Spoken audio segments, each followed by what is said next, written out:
উপস্থিত দর্শক শ্রোতা এবং বিশেষ করে আমার প্রিয় ও শ্রদ্ধেয় ভাই ডাক্তার জাকির নায়েককে আসসালামু আলাইকুম। আমি অনেকদিন পর আপনাকে দেখছি। এর আগে পেনাঙে দেখেছিলাম। এখন তো আপনি আর পেনাঙে আসেন না।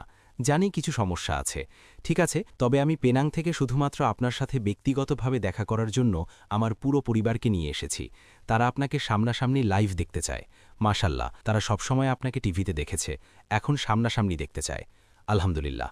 আমার প্রশ্ন হল, মাশাল্লাহ, আজকের বিষয় হচ্ছে মানবতার জন্য ইসলামী সমাধান, কিন্তু এটি অত্যন্ত দুঃখজনক যে আজ আমরা পৃথিবীতে যা দেখছি, সিরিয়ায় মুসলিমরা মুসলিমদের হত্যা করছে, ইয়েমেনে মুসলিমরা মুসলিমদের হত্যা করছে, মিয়ানমারের মতো জায়গাতে কি হচ্ছে।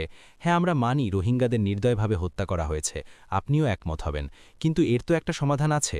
এখন আমরা মুসলিমদের কি করা উচিত? ইয়েমেনে যা হচ্ছে, সিরিয়ায় যা হচ্ছে, এই অসহায় নারী, পুরুষ ও শিশুদের হত্যা করা হচ্ছে, খুন করা হচ্ছে, সারা বিশ্বে আমরা মুসলিমদের কি করা উচিত? আমরা মুসলিমরা কি করছি?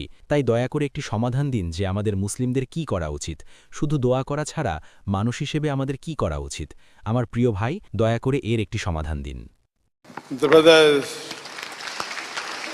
ভাই একটি অত্যন্ত গুরুত্বপূর্ণ এবং প্রাসঙ্গিক প্রশ্ন করেছেন। আজ আমরা দেখতে পাচ্ছি যে অনেক মুসলিম দেশে যুদ্ধ চলছে এবং মুসলিমদের হত্যা করা হচ্ছে, তা সে ইয়েমেন হোক, সিরিয়া হোক, রোহিঙ্গা হোক, আফগানিস্তান হোক বা ইরাক হোক, এবং এর বেশিরভাগই মুসলিম দেশ। শুধু দোয়া করা ছাড়াও এর সমাধান কি? ১ নম্বর, প্রথমে আমাদের খুঁজে বের করতে হবে যে এই হত্যাকাণ্ডের মূল কারণ কি। তা আফগানিস্তান হোক, ইরাক হোক, মিয়ানমারের রোহিঙ্গা হোক অথবা সম্প্রতি সিরিয়া বা ইয়েমেন হোক, এর কারণ কি? প্রধান কারণ হলো, আবারও বলছি, সমাধানটি কোরআনে দেওয়া আছে। কারণটা হলো, আমরা দেখতে পাচ্ছি যে ইসলামের শত্রুরা, আমার আজকের আলোচনার মূল ফোকাসই ছিল যে কিভাবে ইসলামের শত্রুরা ইসলামকে বদনাম করার চেষ্টা করছে এবং কিভাবে ইসলামের শত্রুরা মুসলিম দেশগুলোতে আক্রমণকে বৈধতা দিচ্ছে। আমি একটা সহজ উদাহরণ দিই। আপনারা জানেন ১ দশকেরও বেশি সময় আগে যুক্তরাষ্ট্র বলেছিল যে ইরাকের কাছে ওয়েপন্স অব ম্যাস ডিস্ট্রাকশন আছে, এবং সিআইএ, যাকে অন্যতম সেরা গোয়েন্দা সংস্থা হিসেবে ধরা হয়, তারা বলেছিল যে তাদের কাছে প্রমাণ আছে যে ইরাকের কাছে গণবিধ্বংসী অস্ত্র আছে। এমন নয় যে আমি সাদ্দাম হোসেনের ভক্ত, আমি জানি যে তিনি খুব ভালো প্র্যাকটিসিং মুসলিম নাও হতে পারেন, কিন্তু ইরাকের ব্যাপারে হস্তক্ষেপ করার যুক্তরাষ্ট্রের কি অধিকার আছে? তারা যুক্তরাজ্য এবং অন্যান্য পশ্চিমা দেশগুলোর সাথে মিলে ইরাকে আক্রমণ করে এই বলে যে তাদের কাছে গণবিধ্বংসী অস্ত্র আছে। গত বছর মানবাধিকার সংস্থার একটা রিপোর্ট অনুযায়ী তারা বলেছে এটা একটা বানোয়াট রিপোর্ট ছিল। যুক্তরাজ্যের প্রাক্তন প্রধানমন্ত্রী টনি ব্লেয়ার, যখন তিনি আর প্রধানমন্ত্রী ছিলেন না, জনসম্মুখে এসে বলেছিলেন, এটি আমার জীবনের সবচেয়ে বড় ভুল, আই এম সরি। আপনি কি জানেন এর কারণে কত মানুষ নিহত হয়েছিল? এই বানোয়াট রিপোর্টের কারণে ২৫০,০০,০০০-এরও বেশি, ৫ লাখেরও বেশি ইরাকি মুসলিম নিহত হয়েছিল। এবং এর উত্তর কি? সরি। অমুসলিম শত্রুরা যখন কোনো মুসলিম দেশে আক্রমণ করে, তখন আপনারা মুসলিমরা কি করছেন? আমরা মুসলিমরা হাত গুটিয়ে বসে আছি, কিছুই করছি না। এবং আমি মনে করি গতকালই যুক্তরাষ্ট্রের প্রাক্তন প্রেসিডেন্ট জর্জ ডব্লিউ বুশ ৯৪ বছর বয়সে মারা গেছেন, যিনি 9/11 শুরু হওয়ার অন্যতম কারণ ছিলেন। এরপর যুক্তরাষ্ট্রের পরবর্তী প্রেসিডেন্ট ইরাকে আক্রমণ করেন। এর মূল উদ্দেশ্য কি ছিল? Was to get hold of the oil of Iraq. একটি বিষয় দেখানো হয়েছিল যে যুক্তরাষ্ট্র $৫৪০ মিলিয়ন খরচ করে একটা বানোয়াট ভিডিও তৈরি করেছিল, এটা প্রমাণ করার জন্য যে ইরাকের কাছে গণবিধ্বংসী অস্ত্র আছে। একটা ভিডিও বানাতে $৫৪০ মিলিয়ন। আমরা মুসলিমদের দোষ কি? আমরা ঐক্যবদ্ধ নই। যখন আফগানিস্তানের সাথে রাশিয়ার বা তৎকালীন সোভিয়েত ইউনিয়নের যুদ্ধ হয়েছিল, যারা তখন যুক্তরাষ্ট্রের শত্রু ছিল, যুক্তরাষ্ট্র তখন আফগানিস্তানের সাথে মিলে রাশিয়ার বিরুদ্ধে একটি মুসলিম দেশের সাহায্য নিয়েছিল। হিলারি ক্লিন্টন একটি ভিডিওতে বলেছিলেন যে রাশিয়ানদের বিরুদ্ধে লড়াই করার জন্য আফগানিস্তানকে সাপোর্ট করতে এবং তালিবান তৈরি করতে তারা $৮ বিলিয়ন খরচ করেছিল। তারা নিজেরাই সৃষ্টি করে, এরপর তারা বলে যে তারা সন্ত্রাসী। কে বড় সন্ত্রাসী? যে কাজটা করে নাকি যে ওই ব্যক্তিকে তৈরি করে যে ব্যক্তিকে সন্ত্রাসী বানায়? কে বড় সন্ত্রাসী? আমরা কি করছি? কিছুই না। তারা বিশ্বের অন্যতম দুর্বল দেশ আফগানিস্তানে ক্লাস্টার বোম ফেলেছিল। ক্লাস্টার বোম নিচে পড়ে, এরপর তা অসংখ্য ছোট ছোট বোমায় বিভক্ত হয়ে হাজার হাজার, ১০,০০০-এরও বেশি আফগানকে হত্যা করেছে। মুসলিমরা কি করেছে? কিছুই না। সমস্যা হলো আমরা মুসলিমরা ঐক্যবদ্ধ নই। আপনারা যতগুলো যুদ্ধবিধ্বস্ত এলাকা দেখছেন যেখানে মুসলিমদের হত্যা করা হচ্ছে, কে এই মুসলিমদের হত্যা সমর্থন করছে? অমুসলিমরা নয়। বেশিরভাগ জায়গায় দেখবেন মুসলিম দেশে আক্রমণ করার জন্য ইসলামের শত্রুদের দ্বারা তৈরি করা বানোয়াট ঘটনা সাজানো হয়েছে। তা তেলের জন্য হোক, টাকার জন্য হোক, ক্ষমতার জন্য হোক, অথবা শত্রুদের আক্রমণ বা ধ্বংস করার জন্য। যেমন 9/11-এর আগে যুক্তরাষ্ট্রের সবচেয়ে বড় শত্রু ছিল কমিউনিজম বা কানের রাশিয়া। তখন রাশিয়াকে হটাতে তারা মুসলিম দেশগুলোর সাথে হাত মিলিয়েছিল। এই সমস্যার সমাধান পবিত্র কোরআনে সূরা আল ইমরান অধ্যায় 3 আয়াত 103 নম্বরে দেওয়া হয়েছে। واعتصموا بحبل الله جميعا ولا তোমরা تفرقوا। সবাই মিলে আল্লাহর রজ্জুকে শক্তভাবে ধরো এবং পরস্পর বিচ্ছিন্ন হইও না। আল্লাহর রজ্জু হল পবিত্র কোরআন এবং সহিহ হাদিস। محمد صلى الله عليه وسلم। আমরা মুসলিমরা যদি আল্লাহর রজ্জু এবং মুহাম্মদ সাল্লাল্লাহু আলাইহি ওয়াসাল্লামের সহিহ হাদিস দৃঢ়ভাবে আঁকড়ে ধরি, তাহলে আমরা বিশ্বের শীর্ষে থাকব।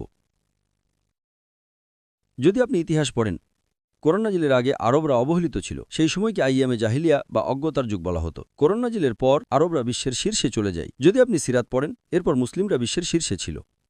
আমাদের কাছে পৃথিবী ছিল না, কিন্তু মানুষ আমাদের স্বাগত জানিয়েছে। আমাদের দেশে আসুন যাতে আমরা ন্যায় বিচার পাই। অমুসলিমরা আমাদের খলিফাদের আমন্ত্রণ জানিয়েছে। কেন? কারণ তারা তাদের শাসকদের অন্যায় শাসনের অবসান চেয়েছিল। পশ্চিমা বিশ্ব বলে যে ইসলাম তরবারির জোরে ছড়িয়েছে। ডি লেসি ওলেরি তার বই ইসলাম অ্যাট দ্য ক্রস রোডসের 8 নম্বর পৃষ্ঠায় এর উত্তর দিয়েছেন। তিনি বলেছেন, ইতিহাস এটা স্পষ্ট করে যে ইসলাম তরবারির জোরে ছড়িয়েছে। এই মিথটা বা মিথ্যে ধারণাটা ঐতিহাসিকদের বারবার বলা সবচেয়ে অবাস্তব এবং অদ্ভুত মিথ। এটা একটা মিথ। সেই সময় মুসলিমরা কোরআন এবং সুন্নাহর ভিত্তিতে ঐক্যবদ্ধ ছিল। আজ আমরা মুসলিমরা বিভক্ত। পৃথিবীতে 50টিরও বেশি দেশ আছে যেখানে মাগান্য মুসলিম। যদি সব মুসলিম দেশ ঐক্যবদ্ধ হয়, তাহলে আমরা একটা বিশাল শক্তিতে পরিণত হব। এবং যদি আমরা কোরআন বাস্তবায়ন করি, তাহলে আমরা দেখব এটাই মানবতার সমস্যার সমাধান।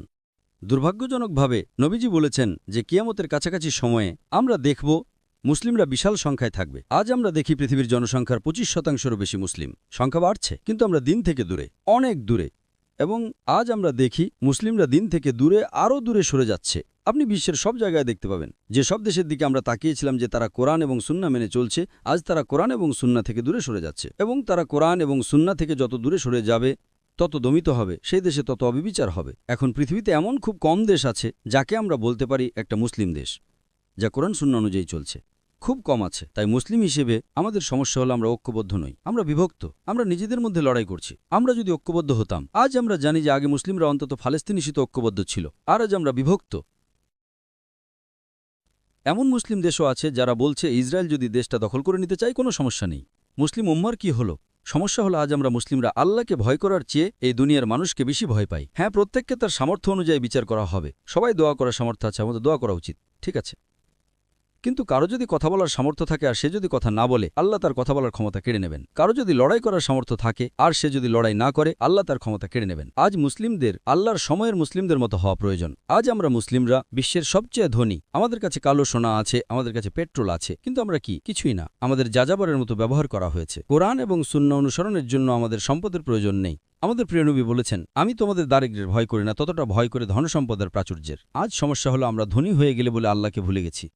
যেসব মুসলিম দেশের সম্পদ আছে, যেসব মুসলিম দেশের এমন সম্পদ আছে যা তারা আল্লাহর পথে ব্যবহার করতে পারত, তারা তা ভুল পথে ব্যবহার করছে। আমাকে উদাহরণ দিতে হবে না, বিশ্ববাসী তা জানে। তারা দিনের জন্য নয়, অন্য মানুষদের ঘুষ দেওয়ার জন্য এটা ব্যবহার করছে। আল্লাহর আমাদের প্রয়োজন নেই। আপনি, আমি, আমরা জাবরজা। আল্লাহর আমাদের প্রয়োজন নেই তার দিনকে বিজয় করার জন্য। আল্লাহ খুব স্পষ্টভাবে বলেছেন। আল্লাহ কোরআনে অন্তত 3বার দিনভাবে বলেছেন, هو الذي أرسل رسوله بالهدى والدين الحق ليظهره على الدين كله। তিনি তার রাসূলকে হেদায়েত এবং সত্য দিন দিয়ে পাঠিয়েছেন, যাতে তিনি একে সব ধর্মের উপর বিজয়ী করেন, যদিও মুশরিকরা তা অপছন্দ করে। আল্লাহ প্রতিজ্ঞা করেছেন وكفى بالله شهيدا।